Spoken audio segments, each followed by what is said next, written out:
चार श्लोक माला पहला। कूड़ बोल मर्दार खाए, अवरी को समझामन जाए। गुरु जी ने मरे हुए जीवों का भोजन जो है उसको अपवित्र नहीं कहा है। उसके लिए तो गुरु जी ने लोगों को समझाया है कि अन्न वही है, पानी वही है, सब कुछ खाद्य पदार्थ वही हैं। खाना पीना पवित्र है, दित्तो निजक संभाए। खाना पीना पवित्र है, उस परमात्मा ने ही ये सारा अन्न पानी दिया है। जो हम खुशी में खाते हैं उसी को हम जीव जब चला जाता संसार से तभी भी हम वही भोजन करते हैं। उस भोजन को गुरुजी ने अपवित्र नहीं कहा है। खाना पीना पवित्र है, उस भोजन को खाना पवित्र कहा है गुरुजी ने। उसके अंदर कोई भी किसी प्रकार का सूतक नहीं माना है। लेकिन अपवित्र किस भोजन को कहा है, झूठ किस भोजन को कहा है, कूड़ किस भोजन को कहा है। कूड़ बोल मुर्दार खाए, जो अपने मुख से झूठ बोलते हैं वो मुर्दार खा रहे हैं, वो मुर्दा खा रहे हैं, वो हरामखोर रीका खा रहे हैं। हरामखोर हैं, यही हरामखोर हैं जो झूठ बोलते हैं। और झूठ बोल करके जो झूठ बोलने वाले जो अपने मुख से जो भी वो पान करते हैं वो समझ लीजिए मुर्दा खा रहे हैं, वही हरामखोर हैं। अवरी को समझावन जाए। और दूसरों को यहाँ पे काजी से बातचीत हो रही है गुरु जी की। तो गुरु जी बता रहे काजी का काम है सबको समझाना, पर उपदेश कुशल बहुत तेरे। दूसरों को समझाना बड़ा आसान होता है, अपने अंदर वो वाली अवस्था को लाना बड़ा ही मुश्किल होता है। काजी को भी गुरु जी यही समझा रहे हैं कि अवरी को समझाना, दूसरे को समझाना बड़ा आसान है। और दूसरों को तुम अपनी बातों से पंजे में डाल लेते हो, भरमा लेते हो, तंदे में डाल लेते हो, और अपने अंदर तुम्हारे अंदर वो ज्ञान नहीं। दूसरों को तुम बड़े सारा ज्ञान देते हो, वो ज्ञान तुम्हारे अंदर वो ज्ञान नहीं है। तुम दूसरों को ठगने का काम कर रहे हो। अवरन को उपदेशते मुख में परिहे रेत, रास वीरानी राखते खाया कर का खेत।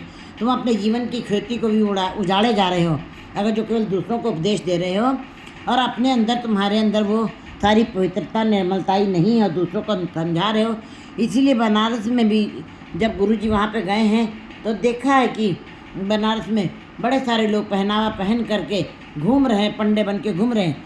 लेकिन गुरु जी ने वहाँ पे भी कहा ये हर के संत ना आखिए। है तो विष्णु शिव जी की नगरी, है तो सत्य की नगरी, लेकिन कहते हैं यहाँ पे जो घूम रहे हैं पहनावा पहन करके शिव जी का और पंडे बने घूम रहे हैं, वे हर के संत ना कि वे हरि के संत नहीं है, बनारस के ठग हैं, वे ठग हैं, वे तुमको ठगने के लिए आए हैं। इस प्रकार काजी को भी गुरु जी समझा रहे थी बात को कि दूसरों को तुम समझाते हो और अपने अंदर तुम्हारे वो ज्ञान नहीं है। व्यापारी वसुधा जो फिरता, तो तुम्हारा जीवन वैसे ही बीतेगा जैसे कि एक व्यापारी आता है जम्मू कश्मीर से, अच्छे अच्छे शाल लेके आता है, गठरी के अंदर बंधे हुए हैं, शाल हैं और बड़े कीमती वस्त्र हैं, उसके अंदर कालीन है, दरियाँ हैं, लेकिन जिस गठरी में बांधा वो गठरी बिल्कुल जर्जर है।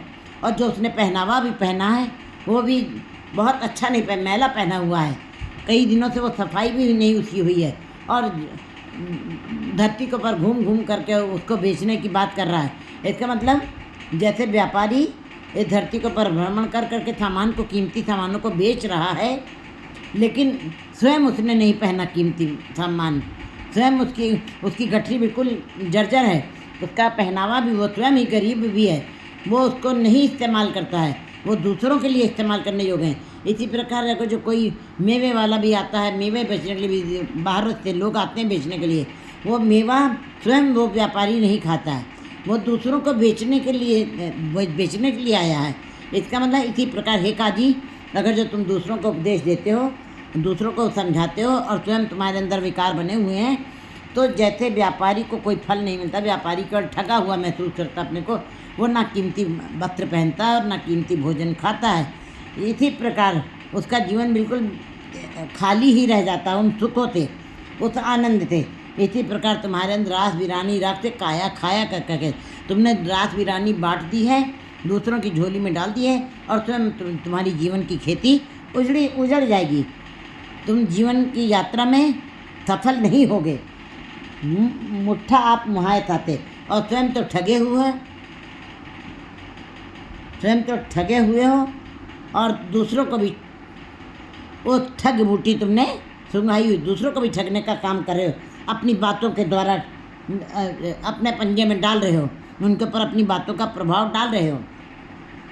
नानक ऐसा आगू जापे, गुरु जी कहते हैं ऐसा आगू अगर जो है, ऐसा लीडर जो है वो किसी का भला नहीं कर सकता, वो दूसरों को ठगने के लिए आया, दूसरों का जीवन भी स्वयं ठगा हुआ है, स्वयं असफल है जीवन यात्रा में, दूसरों को भी जीवन यात्रा को असफल बना देता है। क्योंकि जाका गुरु है आंधड़ा, आगू माने गुरु, जिसका गुरु अंधा है चेला निपट निरंध, उसके पीछे चलने वाले बिल्कुल निपट निरंध होते हैं।